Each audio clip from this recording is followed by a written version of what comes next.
আসসালামু আলাইকুম প্রিয় বন্ধুরা, আপনাদের উপর শান্তি বর্ষিত হোক।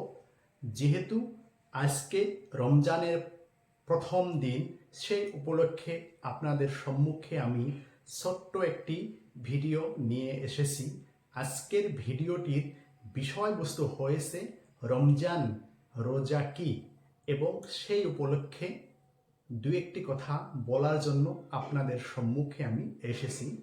বন্ধুরা, আমরা সবাই ইংরেজিতে 12 মাসের নাম জানি এবং বাংলা অসমীয়াতে 12টি মাসের নাম জানি, এবং আমরা আরবিতে যে 12টি মাস আছে সেই 12টি মাসের নাম জানার জন্য আমরা একটু চেষ্টা করব। তো আসুন, আরবিতে 12টি মাসের কি কি নাম বলে ডাকা হয়। প্রথম আমি যাচ্ছি মহরম। আরবি মাসের প্রথম মাসটি হলো মহরম, দ্বিতীয় সফর, তৃতীয় রবিউল আউয়াল, চতুর্থ রবিউল সানি, তারপর জমাদিউল আউয়াল, জমাদিউল সানি, রজব, শাবান, রমজান। নবম মাসটি হয়েছে রমজান, যা আজকে থেকে শুরু হয়েছে, এবং 10 নম্বরে আছে শাওয়াল, জিলকত, জিলহজ।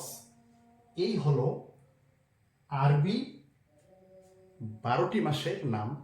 তার মধ্যে রয়েছে নবম মাস, সেটা হলো রমজান, যা আজকে থেকে শুরু হয়েছে। তো রমজান, যাকে আরবিতে রামাদান বলা হয়, তো ইসলামিক ক্যালেন্ডারের 9 নম্বর মাসটি হয়েছে রমজান, আরবিতে যাহাকে রামাদান বলা হয়।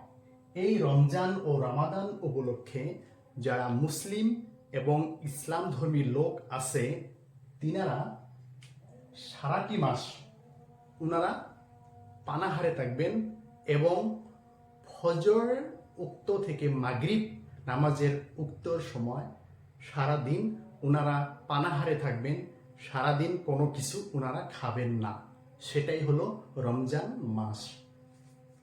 বন্ধুরা, এই রমজান মাস হলো, আপনাদের অল্প আগেই বলেছি যে ইসলামিক ক্যালেন্ডারের নবম মাস।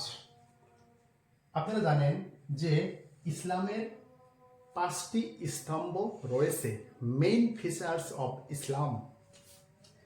এখানে প্রথম দেওয়া হয়েছে কালিমা। ইসলাম যারা মুসলিম হিসাবে পরিচয় দেয়, সেই মুসলিমরা কালিমা জানতে হবে।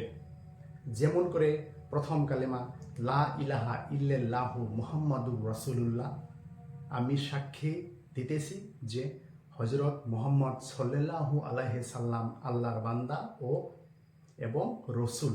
সেটা হলো অর্থ। গতিকে যারা ইসলাম এবং মুসলিম হিসাবে নিজেকে পরিচয় দেয়, সেই মুসলিমরা কলিমা জানতে হবে এবং সেই কলিমার অর্থ জানতে হবে। তারপর আছে নামাজ। প্রত্যেক মুসলিম প্রাপ্তবয়স্ক ব্যক্তিদের উপর 5 ওয়াক্ত নামাজ ফরজ করে দেওয়া হয়েছে। তৃতীয় স্তম্ভটা হয়েছে রোজা। প্রত্যেক প্রাপ্তবয়স্ক মুসলিম এবং মুসলমান লোকরা রমজান মাসে রোজা থাকতে হবে। সেটা 29টা হোক বা 30টা হোক, সম্পূর্ণ চাঁদ দেখার উপর নির্ভর করে। তারপর চতুর্থ নম্বর স্তম্ভটি হয়েছে হজ। যারা আপনার ধনী মানুষ, সম্পদশালী ব্যক্তি, তারা হজ করতে হবে। পবিত্র মক্কা শরীফে গিয়ে তিনারা হজ পালন করতে হবে। এবং যাকাত, যারা ধনী সম্পদশালী ব্যক্তি, তাদের সম্পদ থেকে কিছু অংশ গরিব এবং অসহায় মানুষেরকে যাকাত দিতে হবে। এই 5টা হলো ইসলামের অঙ্গ এবং ইসলামের 5টি স্তম্ভ। তো 5টি স্তম্ভের তৃতীয় স্তম্ভটি হয়েছে রোজা। রমজান মাসে শুরু হয়, যা আজ থেকে শুরু হয়েছে।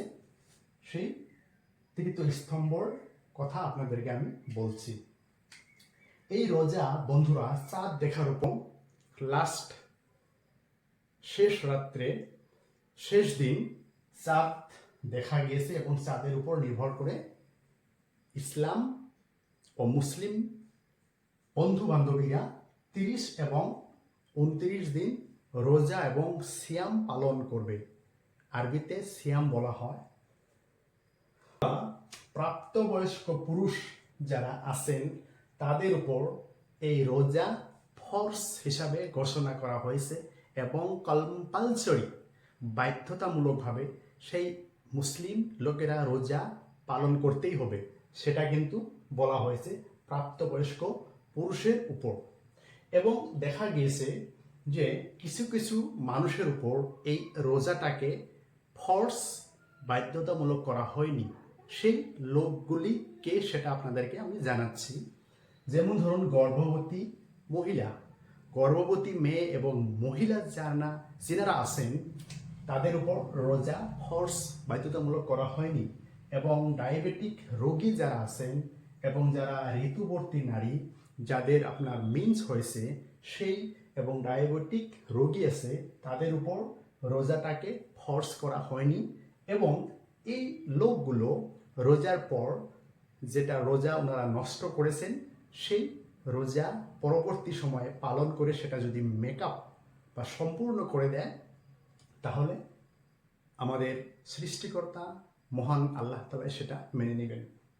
এবং দেখা গিয়েছে যিনারা সফরে আছেন এবং যিনারা জার্নিতে আছেন সেই ব্যক্তিদের উপরও রোজা ফরজ করা হয়নি। এবং যদি সম্ভব তাদের রোজা রাখা যায় তারা চেষ্টা করবেন এবং রোজাটাকে করার জন্য আপ্রাণ চেষ্টা করবেন। এবং যদি কোনো পদ্ধতি সেটা সম্ভব না তাহলে রোজা না রাখলে তাদের একটু রেহাইয়ের ব্যবস্থা ইসলামিক আইন কানুনে এবং পবিত্র কোরআন হাদিসে সেটা ওনাদেরকে রেহাই দেওয়া হয়েছে। এবং দেখা গিয়েছে যে এই পবিত্র রমজান মাসে কিছু ঘটনা ঘটেছিল। কোরআন নাজিল হয়েছে, ইসলাম ধর্মের পবিত্র ধর্মগ্রন্থ হয়েছে আল কোরআন। এই আল কোরআন আমাদের শ্রেষ্ঠ এবং বিশ্ব নবী এবং আখেরি নবী হযরত মুহাম্মদ সাল্লাল্লাহু আলাইহি সাল্লামের উপর নাজিল করা হয় এই পবিত্র রমজান মাসে। আর সেই পবিত্র কোরআন আমরা পেয়েছি এবং সমস্ত ইসলামিক এবং মুসলিম ব্যক্তিরা পবিত্র কোরআন তখনকে থেকে আমরা পড়া এবং জানা আরম্ভ করেছি। সেই পবিত্র কোরআনে হিদায়াতের কথা উল্লেখ করা আছে, মানব প্রেমের কথা উল্লেখ করা আছে, কোন কাজ করা যাবে এবং করা যাবে না সেই সমস্ত আপনার পবিত্র কোরআনে উল্লেখ আছে। এবং লাইলাতুল কদর এই পবিত্র মাসে রমজান মাসে একটি রজনী রাত আছে, সেটা হলো লাইলাতুল কদর, সৌভাগ্য রাত। সেই লাইলাতুল কদরে মুসলিম ব্যক্তিরা বেশি বেশি করে নামাজ করে কোরআন তিলাওয়াত করে এবং নফল সুন্নত নামাজ আদায় করে সেই আদায় করার এমন একটি বিশ্বাস রয়েছে যে লাইলাতুল কদর অন্য রাত্রির থেকে অনেক বেশি সওয়াব পাওয়া যায়, যার জন্য মুসলিম ব্যক্তিরা লাইলাতুল কদরে অনেক বেশি বেশি ইবাদত করেন এবং আল্লাহর কাছে ওনারা ক্ষমা প্রার্থনা চায়। তারপরে আসছি বন্ধুরা উদযাপন। রমজান মাসে কি কি উদযাপন করা হয়, সেখানে ইফতার এবং সেহেরি উদযাপন করা হয়। ইফতারটি হলো সারাদিন রোজা রাখার পর মাগরিবের আজান দেওয়ার সঙ্গে সঙ্গেই ওনারা যে পানাহার করেন এবং ওনারা যে রোজাটাকে ছেড়ে দেন এবং মিষ্টি খেজুর এবং পানি ও শরবতের জড়িয়তে ওনারা যে প্রথম খাওয়াটি মুখে নেয় সেটাকে আপনার ইফতার বলা হয়। এবং সেহেরি হলো আপনার শেষ রাত্রি ফজর ওয়াক্তের আজান দেওয়ার আগে মুসলিম ব্যক্তিরা শেষ রাতে উঠে ওনারা সেহেরি আহার এবং খাদ্য গ্রহণ করে সেটাকে সেহেরি বলা হয়। গতিকে রমজান মাসে ইফতার ও সেহেরি উদযাপন করা হয়।